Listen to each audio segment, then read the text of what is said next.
Hello to everyone.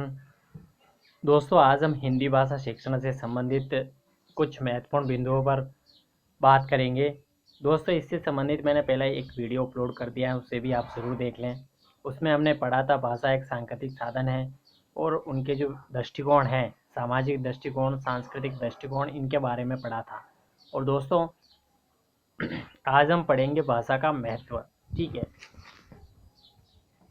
और दोस्तों, आपसे रिक्वेस्ट है कि वीडियो को पूरा ज़रूर देखें, साथ ही चैनल को सब्सक्राइब करें, बेल आइकन को प्रेस करें ताकि आने वाले वीडियोस के अपडेट आपको मिलते रहें।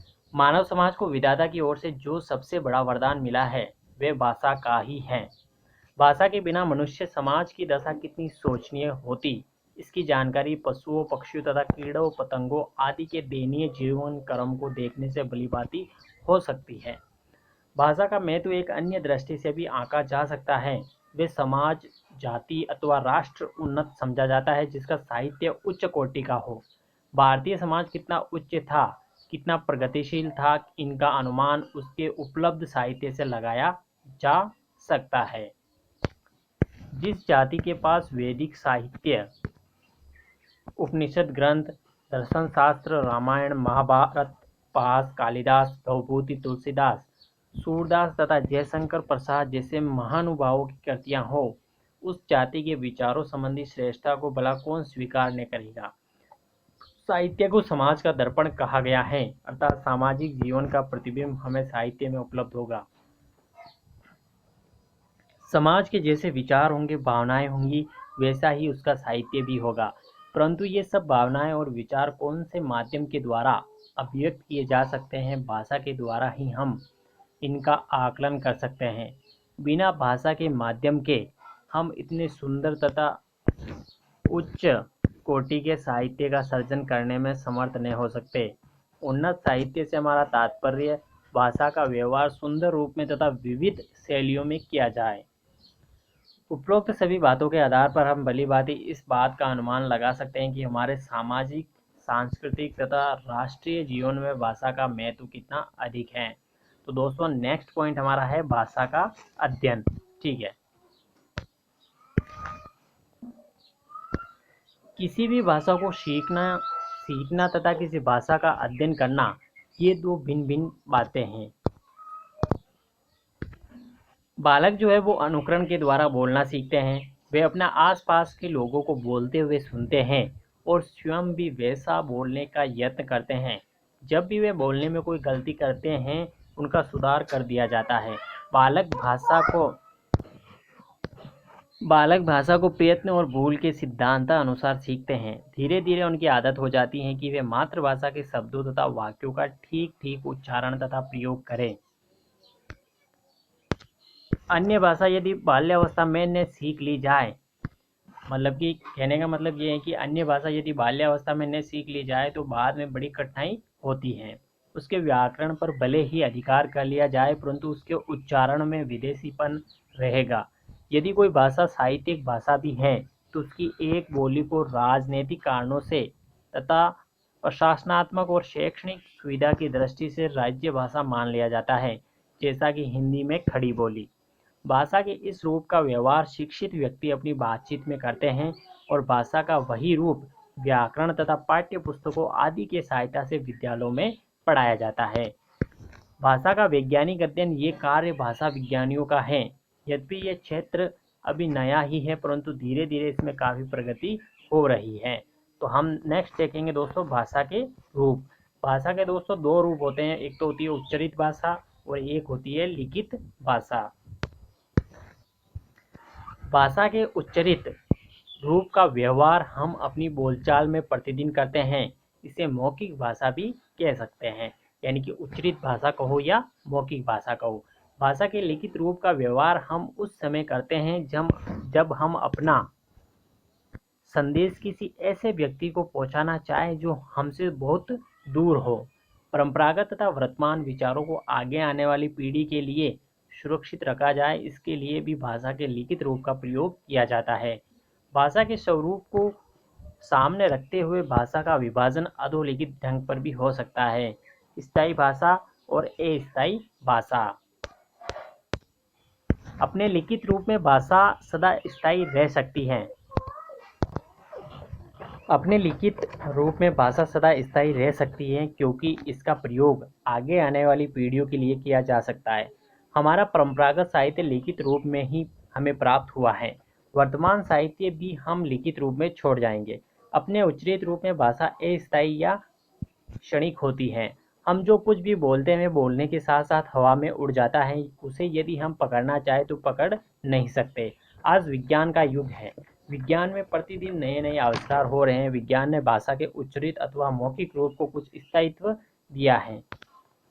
आकाशवाणी तथा टेलीविजन के द्वारा हम दूर बैठे हुए किसी भी व्यक्ति को सुन सकते हैं और ग्रामोफोन तथा टेप रिकॉर्डर के द्वारा हम उच्चरित या मौखिक भाषा को बहुत समय तक सुरक्षित रख सकते हैं। तो दोस्तों ध्यान रखें, रेडियो और टेलीविज़न के द्वारा हम दूर बैठे हुए किसी भी व्यक्ति को देख सकते हैं या सुन सकते हैं, और ग्रामोफोन तथा टेप रिकॉर्डर के द्वारा हम उच्चरित या मौखिक भाषा को बहुत समय तक सुरक्षित रख सकते हैं।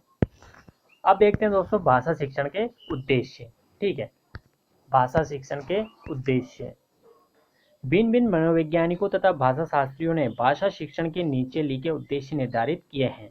प्राथमिक कक्षाएं, प्राइमरी क्लासेस में क्या क्या उद्देश्य हैं? तो बालकों तथा बालिकाओं को इस योग्य बनाना कि वे पाठ्यक्रम में निर्धारित शब्दावली के आधार पर सामान्य गति से बोली गई उच्चरित भाषा को भलीभांति समझ सके। बालकों तथा बालिकाओं को इस योग्य बनाना कि वे पाठ्यक्रम में निर्धारित शब्दावली के आधार पर भाषा को ठीक ठीक बोल सकें। वे जिस वातावरण में रहते हैं उसको सामने रखते हुए जहाँ तक बन पाए उनका उच्चारण शुद्ध होना चाहिए।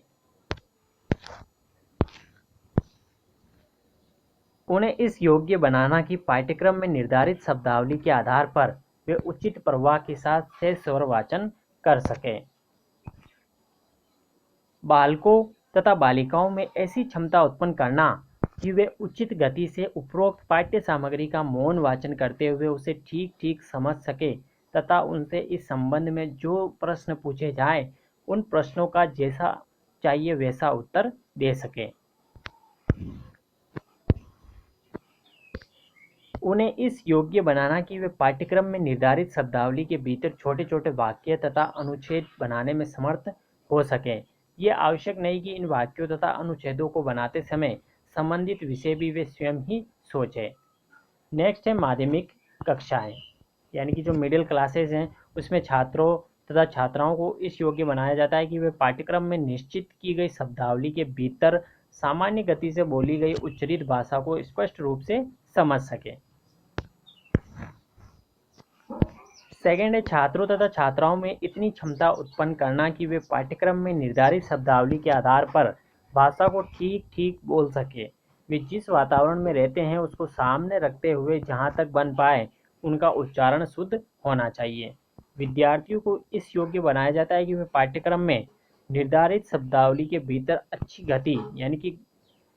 अच्छी गति से शेष स्वर तथा मौन वाचन कर सके।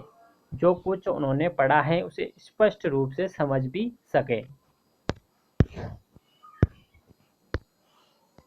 नेक्स्ट है उन्हें इस योग्य बनाना कि वे पाठ्यक्रम से बाहर किसी अपठित अवतरण को शब्दकोश की सहायता से पढ़ सकें तथा उसे समझ भी सके।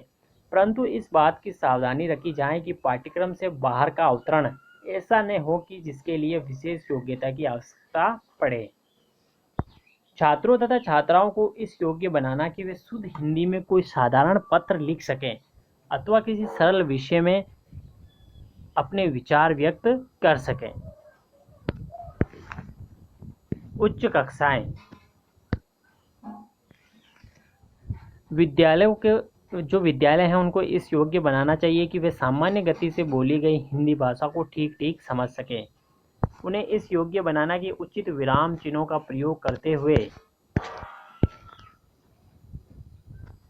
शुद्ध हिंदी में बातचीत कर सके। उनकी बोलचाल की भाषा में किसी भी प्रकार का उच्चारण संबंधी दोष नहीं होना चाहिए। छात्रों तथा छात्राओं में इतनी क्षमता उत्पन्न करना कि वे उच्च स्तर पर शेष स्वर वाचन तथा मौन वाचन कर सकें। और हमारा जो नेक्स्ट पॉइंट है दोस्तों, जो उच्च कक्षाओं में उन्हें इस योग्य बनाया जाता है कि वे वर्णनात्मक तथा सूचनात्मक सामग्री का संक्षिप्तीकरण कर सकें। और विद्यार्थियों में इतनी योग्यता उत्पन्न करना कि वे पत्र लिख सके, देखी हुई तथा सुनी हुई घटनाओं का ठीक विवरण दे सके तथा किसी सामान्य विषय पर शुद्ध तथा सरल हिंदी में अपने व्यक्तिगत विचार व्यक्त कर सके। और इसके अलावा जो दोस्तों अन्य सामान्य बातें हैं, उसमें बालक तथा बालिकाओं को भाषा की शिक्षा प्रदान करते समय इन बातों पर भी ध्यान रखना बहुत ही आवश्यक है। यानी कि जो प्रारंभिक कक्षाओं में इस बात की सावधानी रखी जानी चाहिए कि पाठ्य सामग्री का चुनाव बालकों के वातावरण के आधार पर ही किया जाए। ऐसी कोई बात पाठ्यक्रम में न रखी जाए जो उनके अनुभव क्षेत्र से बाहर की हो। माध्यमिक कक्षाओं के लिए जो पाठ्यक्रम निर्धारित किया जाए उसका क्षेत्र व्यापक होना चाहिए और उसे केवल एक ही देश तक सीमित नहीं रखना चाहिए। उसका संबंध संसार के अन्य देशों से भी होना चाहिए। उच्च कक्षाओं में छात्रों तथा छात्राओं को इस बात का अवसर देना चाहिए कि वे आधुनिक हिंदी साहित्य का अध्ययन कर सकें। भाषा शिक्षण संबंधी उद्देश्यों की विस्तृत सूची अध्यापकों को भेजी जानी चाहिए। भाषा संबंधी परीक्षाएं इन उद्देश्यों पर आधारित होनी चाहिए।